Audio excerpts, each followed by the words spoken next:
السلام علیکم ناظرین، میں طارق اسماعیل ساگر آپ کی خدمت میں بہت اہم گزارشات کے ساتھ. ناظرین کرام، 1965 میں پاکستان اور انڈیا کے درمیان ایک آل آؤٹ وار ہوئی تھی. بات یہ تھی کہ 1964 میں 1964 میں مقبوضہ کشمیر میں آزادی کی تحریک شروع ہوئی، تو ظاہر ہے پاکستان کے میں بھی اس کے متعلق اچھے جذبات ہی پائے جائیں گے.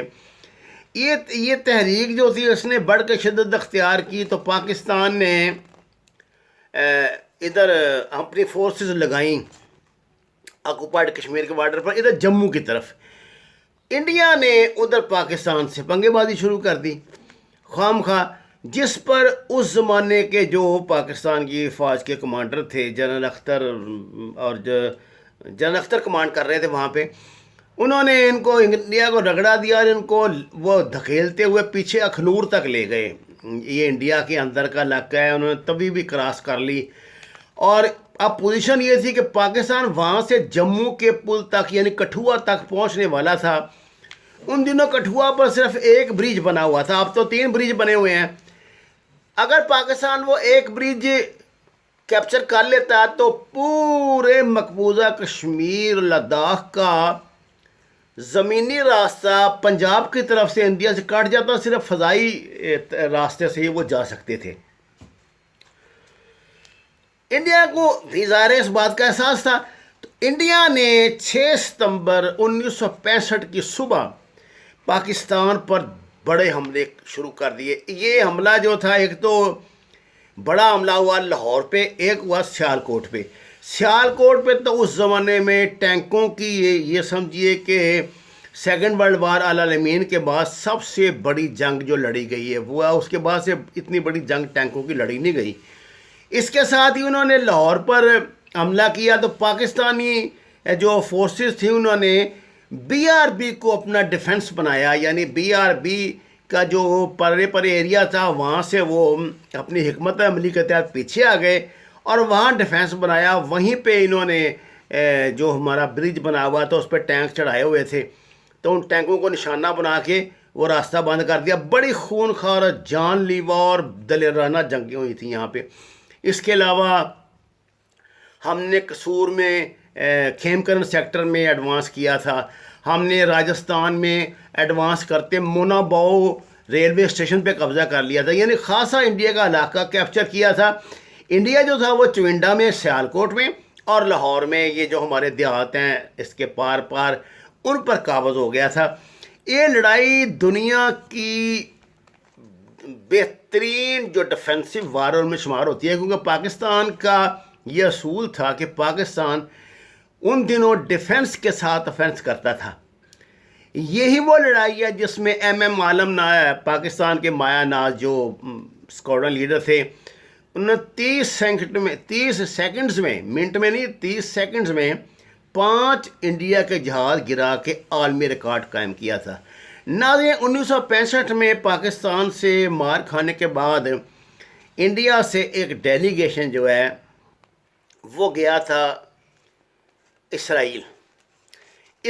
وہ یہ سیکھنے کے لیے گئے تھے کہ آخر اسرائیل نے کس طرح عربوں کو کے کلیجے میں خنجر اتار کے یہاں اسرائیل قائم کیا، اور ان میں کیا ایسی کمزوری ہے جو وہ پاکستان سے مار کھا گئے یا اس کو فتح نہ کر سکے، اپنے عزائم میں کامیاب نہ ہوئے. کیونکہ انہوں نے تو اعلان کیا تھا کہ شام کو 6 بجے وہ لاہور جم خانہ میں بیٹھ کے چائے پئیں گے، اور شام 6 بجے وہ اپنی میرے خیال سینکڑوں لاشیں اپنے ٹرکوں میں اٹھا کے باہر اپنے محفوظ مقامات پر لے جا رہے تھے.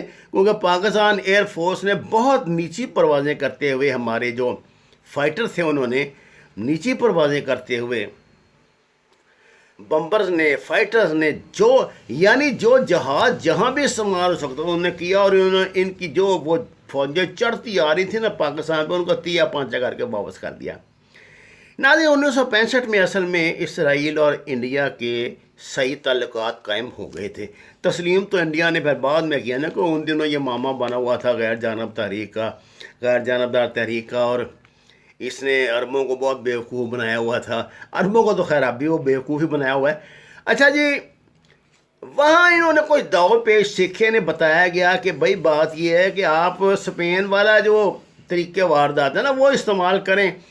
آپ ان دنوں یہ کہ 1965 میں اسرائیل کی سوچ کیا تھی, وہ کہتے تھے کہ یہ جو لڑائیاں ہوتی ہیں یہ بھائی توپوں بندوقوں سے خالی نہیں جیتی جاتی, اپنا دشمن کا کلچر تباہ کیا جاتا ہے, دشمن کی جو ویلیوز ہیں, جو اس کے نارمز ہیں, ان کو ختم کیا جاتا ہے تاکہ آپ کو ہمیشہ کے لیے ایک مستقل فتح حاصل ہو جائے. ناظرین 1967 میں اسرائیلی وزیر اعظم ڈیوڈ بین گوریان نے یہ کہا تھا کہ ہم دنیا میں اس وقت کوئی میرا خیال 45 اسلامی ملک ہوں گے.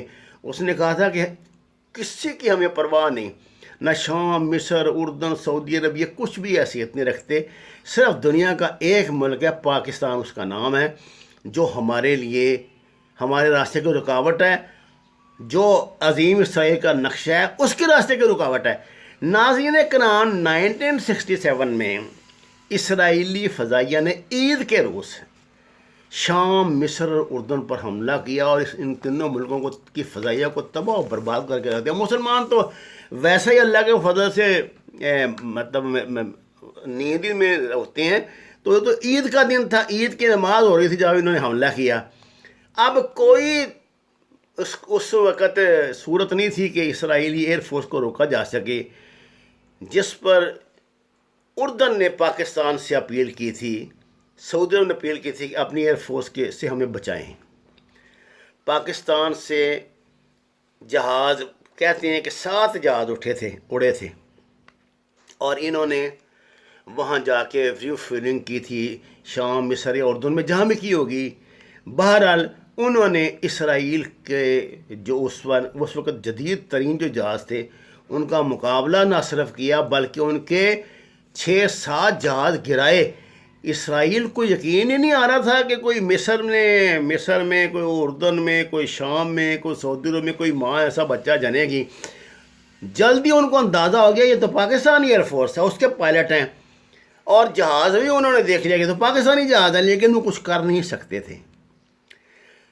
یہ اس کو بڑی ضرب ایک لگی تھی اسرائیل کو.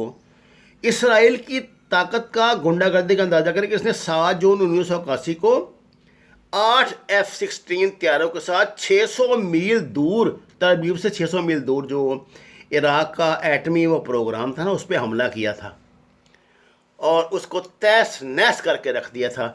اور درمیان میں دیکھ لیں کتنے ان کے یہ مسلم ملک آئے تھے, کسی کی جرت نہیں تھی کہ ان کو روک سکے یا کر سکے. ناظرین یہ 67 کا جو کیڑ تھی نا ان کے دل میں اسرائیل کے, وہ نکالنا چاہتے تھے. وہ پاکستان کا کوئی بڑا نقصان کرنے کے لیے تڑپ رہے تھے, خصوصاً پاکستان کا ایٹمی پروگرام جو 80 کی دہائی میں جنرل ضیاء الحق کی نگرانی میں خاصا آگے بڑھ چکا تھا, وہ ان کی آنکھوں میں بہت کھٹک رہا تھا. اس سلسلے میں اسرائیل کی طرف سے اکثر اٹیمپٹ کی گئی ہیں. موساد نے برطانیہ کے ایک ڈانسنگ کلب میں ایک پاکستانی ایئر فورس کے پائلٹ کو کلٹیویٹ کیا. انہوں نے ایک موساد کی ایک جو ان کا طریقہ واردات ہوتا ہے, ایک بڑی خوبصورت خاتون ڈانسر نے اس کو اپنی محبت میں گرفتار کیا اور جناب اس کو ورگلایا, اور یہ اس کو خاموشی سے تل ابیب لے گئے, جہاں انہوں نے جا کے تو ظاہر اس کے ساتھ وہ ایگریمنٹ وغیرہ کی ہوں گی. یہ انٹیلیجنس سے ہوتی ہے نا, جو بندہ شکار کرتے ہیں نا اس کو پھر اس طرح جکڑ لیتے ہیں کہ اگر یہ اس کا دماغ خراب بھی ہو جائے نا, یعنی ہم سے پیسے ویسے لے کے مکر جائے, تو ہم اس پوزیشن میں ہوں کہ اس کا آگے کہان بچہ کولو کرا سکیں. انہوں نے جناب اس کو کیا تو یہ اس پائلٹ کو کوئنسیڈنٹلی اس پائلٹ کو کا راز کیسے فاش ہوا. اس کو کوئی ڈسپلن کی خلاف ورزی کے سلسلے میں سزا ہوئی تو یہ جیل میں تھا اس وقت. میجر عامر ان دنوں اسلام آباد کے اسٹیشن چیف تھے اس کے ISI کے. میجر عامر پاکستانی تاریخ کا انٹیلیجنس کا صلاح الدین ایوبی, اس زمانے کا صلاح الدین ایوبی تھا. بعد میں تو پھر ہم نے دیکھا کہ ایک سے ایک اللہ تعالیٰ نے ہیرا اس میں پیدا کیا نا, میں آپ کو سناتا رہتا ہوں. اچھا جی, یہ جو میجر عامر تھا نا، اس کو اس بات کا پتہ تھا کہ جن ملکوں میں اسرائیل کے اپنے سفارت خانے نہیں نہ ہوتے، وہاں یہ اپنے ہمسایہ ممالک کے ذریعے آپریٹ کرتے ہیں۔ وہ انہوں نے کوئی آپریشن کیا تھا چاڈ میں، اسرائیلی انٹیلیجنس نے، تو اس نے ارجنٹائن کے سفارت خانے کو استعمال کیا تھا۔ میجر عامر کہتے ہیں میرے ذہن میں یہ بات ہمیشہ موجود رہی، کہنے لگے ایک دن نا میں نے نا جو اسلام آباد میں جو ارجنٹائن کا سفارت خانہ تھا، ان کا جو ملٹری اٹیچی تھا اس کا نام تھا لوسٹن۔ وہ کہنے لگے میں نے دیکھا لوسٹن جو ہے نا وہ یہ عجیب و غریب سرگرمیوں میں انوالو رہتا تھا، تو میں یہ جا کے نا یہ لوسٹن سے ٹکرا گئے، اور یہ اڈیالہ جیل لوسٹن گیا تھا اس پائلٹ کی ملاقات کرنے کے لیے۔ اس کو پتا تھا کہ اس کو یہ تسلی دلانے کے لیے کہ بے فکر رہو، تم رہا ہو جاؤ گے تو ہم تمہیں لے آئیں گے۔ اچھا جی، یہ میجر عامر جو ہے نا وہ اس سے پہلے اس پائلٹ سے مل چکا تھا۔ اس نے اس پائلٹ کو پھنسایا ہوا تھا ان باتوں میں کہ میں تو بڑا پختون جو قوم پرست ہوں۔ ان دنوں میں اللہ کی رحمت سے ہمیشہ تمہیں ٹکنے تو کبھی دیا ہی نہیں نا انہوں نے، انڈیا نے اور افغانستان کے جو انڈیا نواز جو تھے لوگ، انہوں نے ان دنوں انہوں نے پاکستان میں پختونستان کی تحریک چلائی ہوئی تھی۔ تو سعید خان کے نام سے میجر عامر انہیں ملا تھا، ایک پختون باغی بن کے پاکستان کے خلاف، وہ چاہتا تھا کچھ کر گزرے۔ یہی جناب اس نے میجر عامر نے دیکھا کہ یہ اس سے نکلوایا، اس پائلٹ نے کہا کہ بھائی بات یہ ہے کہ میرے ساتھ جو یہ، اس نے باتوں پوچھا کہ یار یہ تمہاری تو دوستی ہے ان کے ساتھ، ارجنٹائن والوں کے ساتھ، تو ہمیں بھی کوئی داؤ لگوا دو، یہ کر دو وہ کر دو۔ اس نے اس کو اپنا رازدار کر دیا۔ اس نے کہا بات یہ ہے بھائی میرے ساتھ تو ان کا بہت بڑا معاہدہ ہے، میں یہاں سے جہاز اغوا کروں گا اور میں اس پہ بمباری اس کو گرا کر، استغفر اللہ، کہوٹا کو میں اپنا ایٹمی پلانٹ پہ بمباری کر کے تو میں نکل جاؤں گا انڈیا کی طرف، جہاں آگے سارا بندوبست ہے میں وہاں لینڈ کروں گا، پھر وہاں سے مجھے وہ امریکہ میں یا برطانیہ میں جہاں بھی انہوں نے وعدہ کیا ہوا تھا پہنچا دیں گے۔ میجر عامر نے جناب اس کی بڑی حوصلہ افزائی کی۔ اس نے کہا ٹھیک ہے جناب یار وہ ہے، اور اس کے ساتھ لگ کے بیٹھا رہا۔ جس روز یہ جہاز اغوا کرنے کا پلان بنا ہوا تھا، وہ اس کا فریکوینٹلی آنا جانا تھا ایئر بیس پہ، اور ان دنوں کو ایئر بیس اتنی محفوظ نہیں ہوتی جتنی آج کل ہیں۔ تو جس روز اس نے یہ کام کرنا تھا، رنگے ہاتھوں میجر عامر نے اس کو گرفتار کیا، اور ایک بہت بڑا جو یہ رات بعد میں اس پائلٹ پہ پھر مقدمہ چلا تو اس کو عمر قید کی سزا ہوئی تھی۔ ناظرین کرام، 80 کے دہائی میں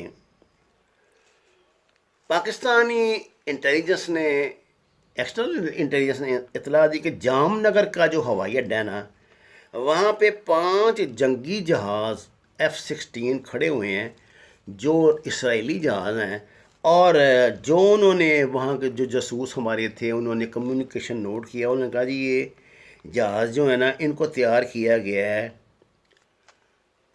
کہوٹا پہ حملہ کرنے کے لیے۔ پروگرام ناظرین ان کا یہ تھا، یہ بھی ہماری جو وہاں کے ہماری جو ایکسٹرنل انٹیلیجنس ہے، جو یعنی جاسوس وہاں انڈیا میں ہمارے کام کر رہے ہیں، انہوں نے اس ایئر فیلڈ سے ان کا ریکارڈ نکلوایا جس میں بتایا گیا کہ یہ سب سے پہلے تو نے یہ ادھر کراچی پہ بحیرہ عرب میں نا ایک PIA کا جو بڑا بوئنگ جہاز ہے اس پہ حملہ کریں گے، اور اس کے بعد یہ کمپیکٹ اور ٹائٹ گروپ کی صورت میں داخل ہوں گے ایک اور PIA کے جہاز کے پیچھے۔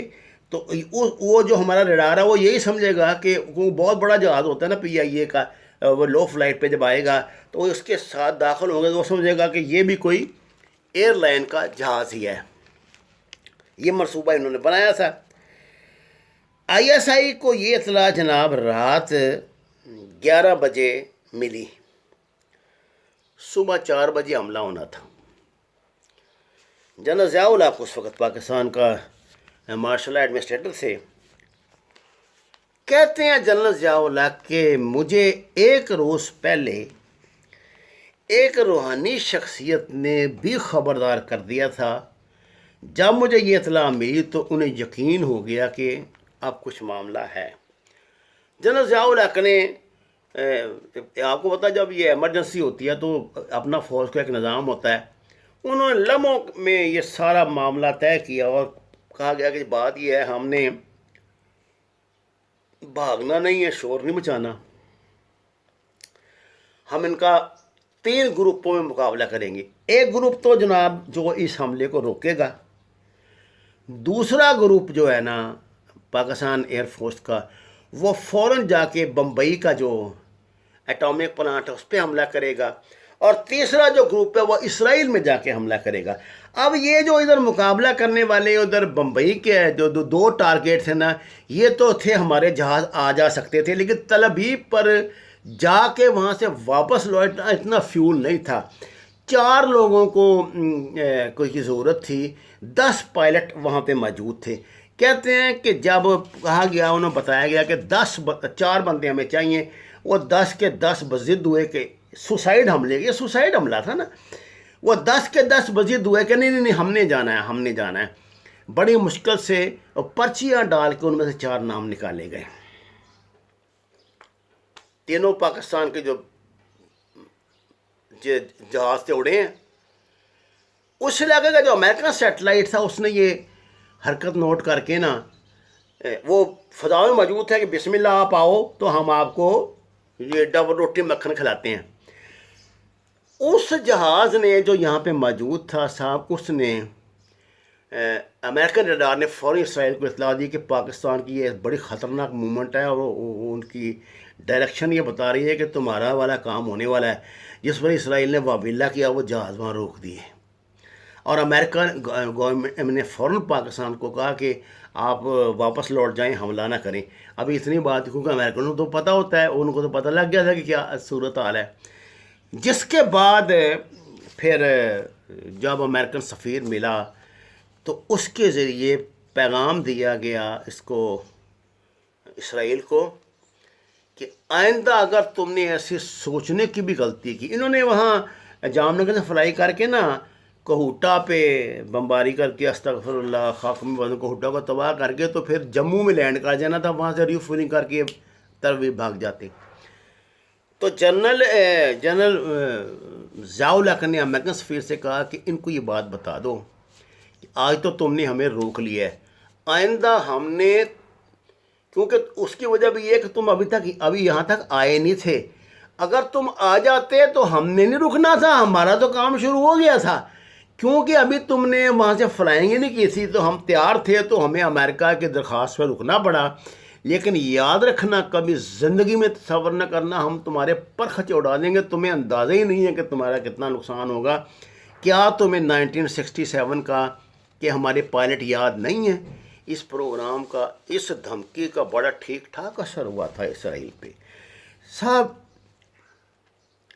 میں آپ کو بتاؤں کہ شاہین 3 میزائل جو ہے نا، یہ 12 منٹ میں تل ابیب کو تباہ کر سکتا ہے، 12 منٹ میں جائے گا، راستے میں اس کی کوئی رکاوٹ نہیں، تل ابیب کو تباہ کر دے گا۔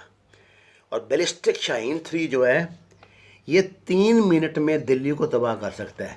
یہ بات ہم سب جانتے ہیں۔ اس کا استعمال جو ہے نا وہ پاکستان کو بہت اچھی طرح کرنا بھی آتا ہے، اور یہ بات کبھی کبھی چودھری شجاعت کہا کرتے ہیں کہ ہم نے کو آتش بازی کے لیے نہیں رکھے ہوئے۔ یہ فروری 1987 کا میں آپ کو ایک سرپرائز بتاتا ہوں۔ یہ 2 دور ہے جب انڈیا نے پاکستان کے سرحدوں پہ ہزاروں کا، لاکھوں کی تعداد میں ساری سرحد پہ فوج ڈال دی تھی۔ یہ میں آپ کو بتاؤں گا، وار ڈیٹ نیور واز، کہ یہ جو بہت بڑا ایک ایکسرسائز وہ کر رہے، اس کی آڑ میں کیا کیا ان کا منصوبہ تھا، یہ آپ کو بتاؤں گا انشاءاللہ۔ 1987 میں کی بات ہے، فروری کے، ان طرف پاکستان اور انڈیا کا ایک طرف کرکٹ میچ چل رہے تھے۔ اچانک راجیو گاندھی کو اطلاع ملی کہ جی Pakistani chief marshal administrator general Zia ul-Haq match دیکھنے کے لیے جہاز میں بیٹھ کے آ رہا ہے۔ اس کا تو دماغ خراب ہو گیا، اس نے کہا کہ نہیں میں نے اس سے ملنا فلانا۔ وہ لوگوں نے منت سماجے کی، اپوزیشن والوں نے، ابھی اتنے حالات تو نہیں نہ تھے آج کل وجہ سے، اور نہ کو پاگل تھا وہاں مودی جیسا، اس نے کہا تمہارا دماغ خراب ہے، وہ ایک اچھے مشن پہ آ رہا ہے، دنیا کو تاثر تو دو، جو ہم نے کرنا ہے وہ تو کرتے رہیں گے۔ خیر جناب، یہ سب بات آپ بھی جانتے ہیں کہ وہاں پہ پھر جنرل وہ اپنا بوتھا سجا کے پھرتا رہا تھا، لیکن جنرل ضیاء الحق نے اس کو ہاتھ ملاتے ہوئے وہ بات کہہ دی۔ اس نے کہا کہ اس کے بیٹے مسٹر راجیو گاندھی، تم پاکستان پہ بے شک حملہ کرو، ابھی کر دو، لیکن یاد رکھنا اب ہم تمہارے ساتھ روایتی جنگ نہیں لڑ سکتے، یعنی کنونشنل وار تو ہم لڑ نہیں سکتے، تو ہم تمہارے ساتھ ایٹمی جنگ لڑیں گے۔ یہ تم جانتے ہو کہ ہمارے پاس کیا کچھ ہے، اس ایٹمی جنگ سے بھلے ہم تباہ ہو جائیں، تمہارا نام و نشان نہیں رہنے دیں گے۔ ہم تباہ ہو گئے تو اسلام ختم نہیں ہوگا، کیونکہ دنیا میں اسلامی ملک صرف ایک پاکستان ہی نہیں ہے، بہت سارے اور بھی ہیں، لیکن تم اگر تباہ ہو گئے نا، دنیا میں ہندوؤں کا نام مٹ جائے گا۔ یہ ایسی دھمکی تھی جس نے جناب راجیو گاندھی کی تو ٹانکیں کام میں لگ گئیں۔ بس اتنا کہا کہ جنرل جہاز میں بیٹھا ہے، پاکستان واپس آ گیا۔ اس کے بعد انڈیا کو حملے کی ضرورت نہیں ہوئی اور اس نے اپنی افواج جو ہے وہ پیچھے واپس کر لی۔ ناظرین، ایسے درجنوں کارنامے انشاءاللہ وقتاً وقتاً آپ کو سناتا رہا کروں گا۔ آپ کا بہت شکریہ۔ یہ میرا آفیشیل چینل ہے، اسے سبسکرائب کریں، اس کی تشہیر فرمائیں اور اپنی دعاؤں میں مجھے یاد رکھیں۔ وما علینا الا البلاغ المبین۔